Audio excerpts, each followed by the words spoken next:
Azizul Rahman memulakan alam persekolahannya pada tahun 1959 di SK Parit Sulong dan melalui beberapa buah sekolah seperti SK Parit Bilal dan SK Seri Binjai Tongkang Pecah sebelum ke peringkat sekolah menengah di SMK Datuk Bentara Luar antara Januari hingga Jun 1965.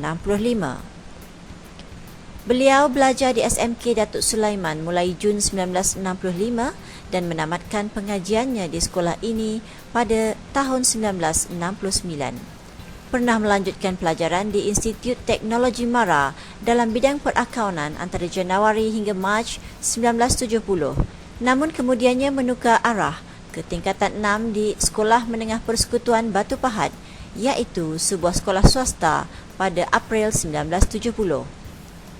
Seterusnya, beliau melanjutkan pelajaran ke Maktab Perguruan Temenggung Ibrahim Johor Bahru dalam pengajian Melayu dan Ilmu Alam antara 1974 hingga 1975.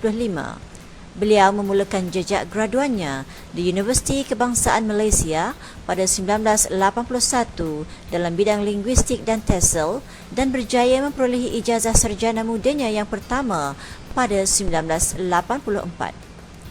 Sekali lagi, memburu permata ilmu di UKM antara 1984 hingga 1985. Kali ini pengkhususan beliau dalam bidang linguistik.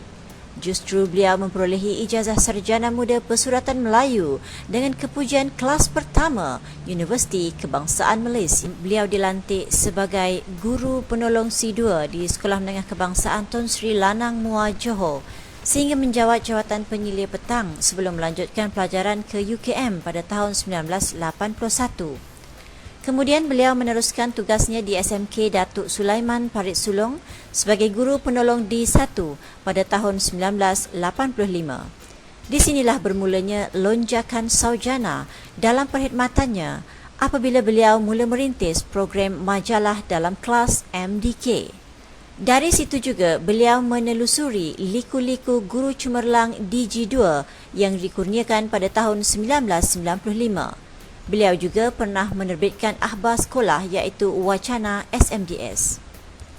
Antara sumbangan beliau sebagai guru cemerlang ialah meningkatkan prestasi Bahasa Melayu SPM di beberapa buah sekolah termasuk SMK Datuk Sulaiman, SMK Datuk Bentara Luar dan SMK Penghulu Saat.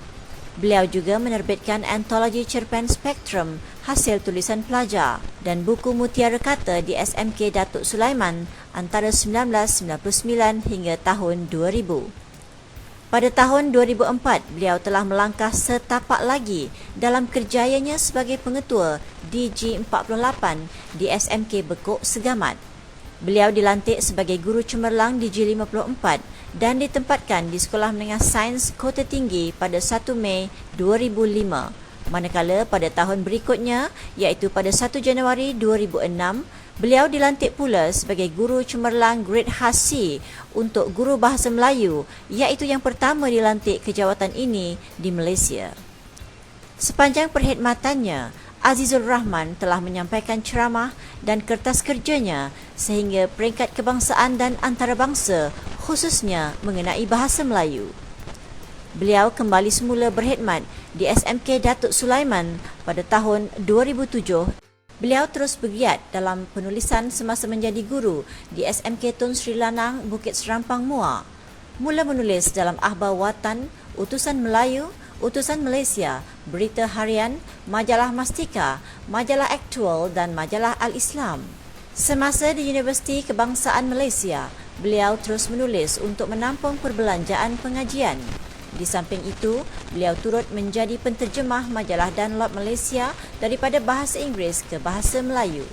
Di samping menulis dalam Akhbar Utusan Malaysia dan Berita Harian, beliau terus menulis dalam jurnal Dewan Bahasa, terbitan Dewan Bahasa dan Pustaka.